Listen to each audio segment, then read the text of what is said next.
Crusaders. Welcome to the Red and Gold Show. I'm Lucy Williamson. And I'm Alex Benson, bringing you the news from the 007 studio. Remember, there's no school on Monday for President's Day. Also remember that starting Tuesday, daily canned food drive collections will begin outside the main office from 7:30 to 8:05 a.m. Any non-perishable food items or cash donations are welcome. $1 will count as 2 cans. The last day to turn in cans is March 4th. Any cans submitted after 8:15 that day will not be entered in class or student totals. The student and staff goal is 35 cans or food items, and anyone who meets that goal will be allowed to dress out March 7th through the 9th. The winning class will receive a Stuco-sponsored breakfast. The overall school goal is 10,000 cans or food items. The incentive for the school goal will be announced soon, so stay tuned. Students, if you have borrowed any equipment from the technology office, please return it as soon as possible so it can be available for others too. Frequently borrowed items include chargers, pens, or computers. Thanks in advance for being responsible with our technology equipment. A Scecina quintet will compete in the Indiana State School Music Association state competition tomorrow. The group includes Elijah Bakemeyer, John Paul Chambly, Jack Denny, Zach Melton, and Tanner McCormick Messer. Good luck, Crusaders.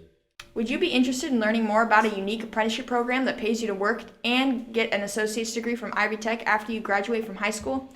If so, please use the link in a Canvas announcement to sign up to attend an informational meeting during WIN on Monday, February 28th in the Collaboration Room. The deadline to sign up for this meeting is Friday, February 25th at 3 p.m. A rep from Endress and Hauser and Greenwood will be here to discuss their 3-year apprenticeship program in detail and give students a chance to apply. Any interested senior is especially encouraged to sign up to learn more about this opportunity. Contact Mr. Tooley with any questions. Now to Marcus for today's Crusader Clubs.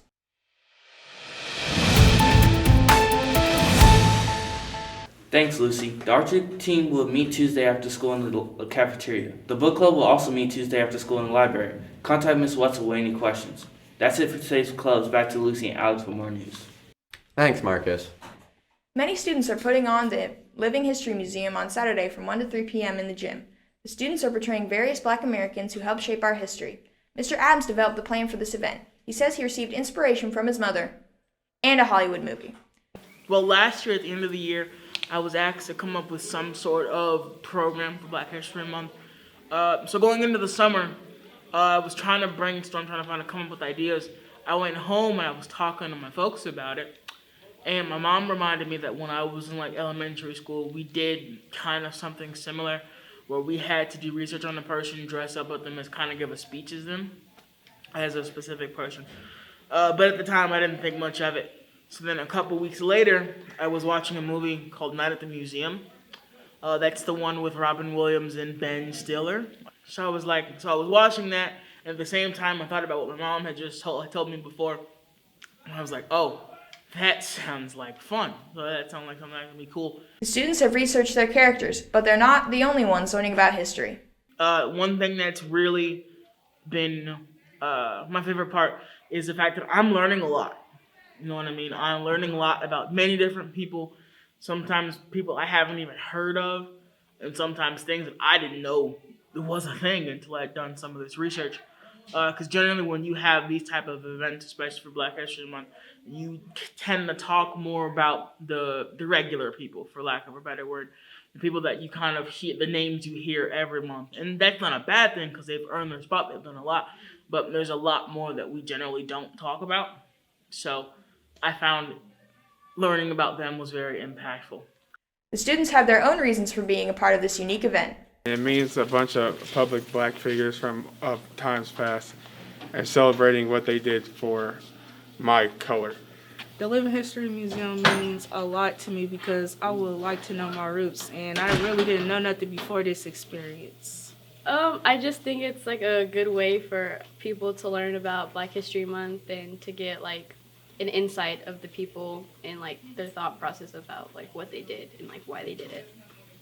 The Living History Museum means a lot to me, and I say this because it brings awareness to Black History Month.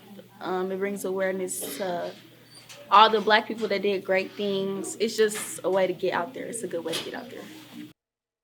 The students are representing different people from history, and they chose their particular people for personal reasons. I chose Jackie Robinson. Why do you choose that person? It kind of resembles my life. All my life I've been playing sports, and he is a famous Black person that faced difficulties and challenges to be who he was. I chose Maya Angelou Why do you choose her? I chose her because she represents confidence, and that's something that I struggle with. I chose Claudette Colvin. Why do you choose her? Because she was basically like Rosa Parks before like Rosa Parks was known, and her story isn't really told, so it gave me the opportunity to give a voice for her. I chose Whitney Houston. Why do you choose her? I chose her because she's a big impact on R&B and hip hop, and overall, it's just like somebody that's important in my life. Like I listen to her music every day. Mr. Adams is excited for the event and his students. I'm excited for people to come and experience this, to learn more about some of these people that we have, because again, you know some people, but you don't know a lot about others. So I'm excited to show them and to be able to have them tell their own stories. The other thing is, again, showing off my students, to be honest with you. They've done a lot of good work, they've done a lot of good things. I am stoked to show that off. This has been a labor of love for everyone involved. Everyone's excited for it, especially because it's never been done before, at least in this type of venue. So I think we've got something special, and I want them to come away with that sense of, this was good. You don't want to miss this, Crusaders. Everyone is encouraged to be there as Living History Museum makes its history at Scecina. Speaking of Black history, Lisa Galebter was a software engineer who was closely involved in the 1995 creation of Shockwave. That technology helped to develop web animation. So every time you see this, or this, or this, you can thank Galebter for her role in that. She also helped launch Hulu and served on the senior management team. Now it's time to see what happened on this day in history. On this day in 1930, 24-year-old American Clyde W. Tombaugh discovered Pluto. He was using a 13-inch telescope at the Lowell Observatory in Flagstaff, Arizona. He had no formal training in astronomy. On this day in 2001, American stock car racer Dale Earnhardt Sr. died from injuries suffered during a crash in the final lap of the Daytona 500. On this day in 2010, the website WikiLeaks began posting classified U.S. government documents provided by Army intelligence analyst Chelsea Manning. It was believed to be the largest unauthorized release of state secrets in U.S. history. Now let's head over to Teddy for today's Crusader Sports.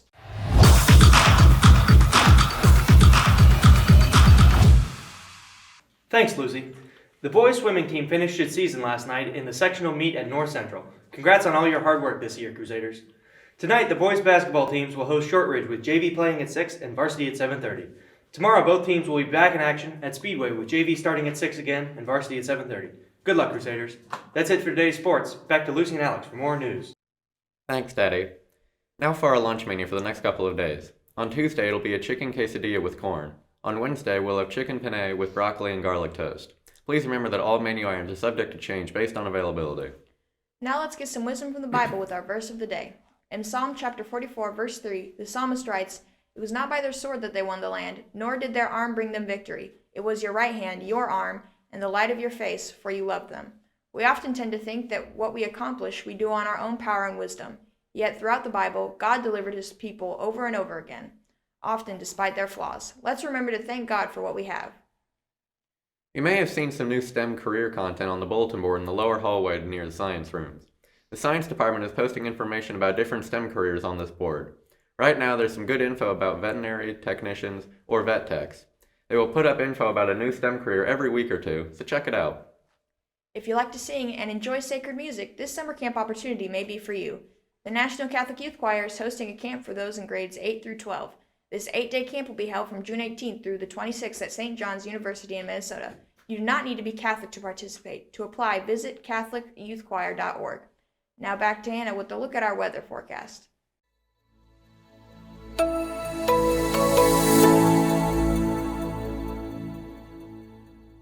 Thanks, Lucy. Well, we survived the crazy rain, wind gusts, and sleet last night. Today is much colder with a high of 35, but at least we're seeing some sun. Tomorrow will be even colder and full of sunshine. It's Indiana, so of course Sunday and Monday will have us back in the 50s with plenty of sunshine. Stay warm these next couple of days and enjoy the mild weather to end our 3-day weekend. Now back to Lucy and Alex for more news. Thanks, Hannah. Seder Nation has spoken once again.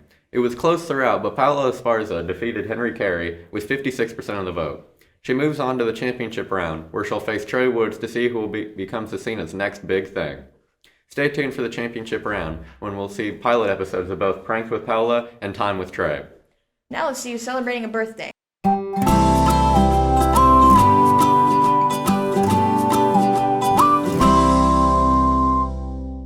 Happy birthday. It's time, Crusaders. Let's see who Emily chooses to be her Valentine. Let's find out.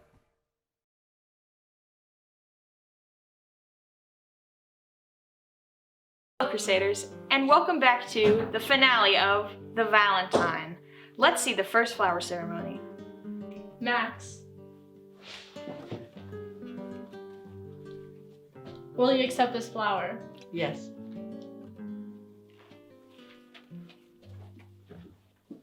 Aaron, will you accept this flower? Yes, I will. Jack, last night I found out many things. That you're just here for fame and not for me.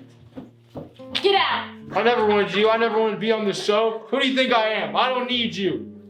After that dramatic flower ceremony, let's see the final round where we ask Emily and the contestants what is most important to them in a relationship. Probably honesty, humor, and chemistry. I think I value like basketball, then Marvel, superheroes. I really love superheroes. And then my sturdy, pretty cool how it gets sturdy. Yeah. Keep the camera on my eyes. I'm still looking. Yeah. I value honesty, family values, and a sense of humor. Now, to the final flower ceremony. The time has come to make my final decision, and I pick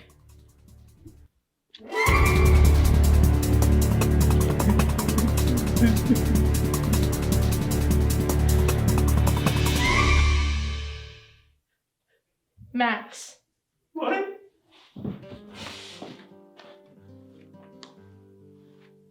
Will you accept this and my love? Absolutely. Leave me alone! No! Leave me alone! Let's see what the losers have to say after this dramatic episode. I was just here for clout. I got to spend some more time with Emily, and I remembered why it didn't work out the first time. So I'm gonna go on my way. No feelings hurt. See you later.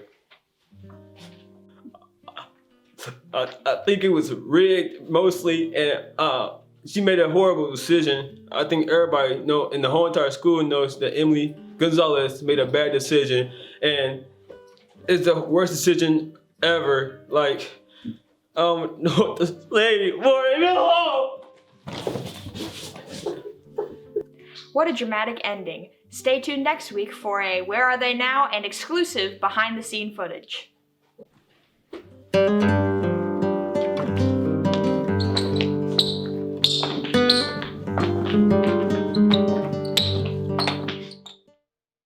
There you have it. Stay tuned for some Valentine's bloopers next week.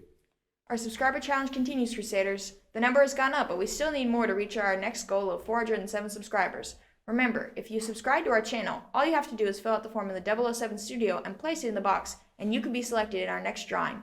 There are still plenty of staff members willing to be pied in the face. We will continue to draw a subscriber's name with every new 25 subscribers.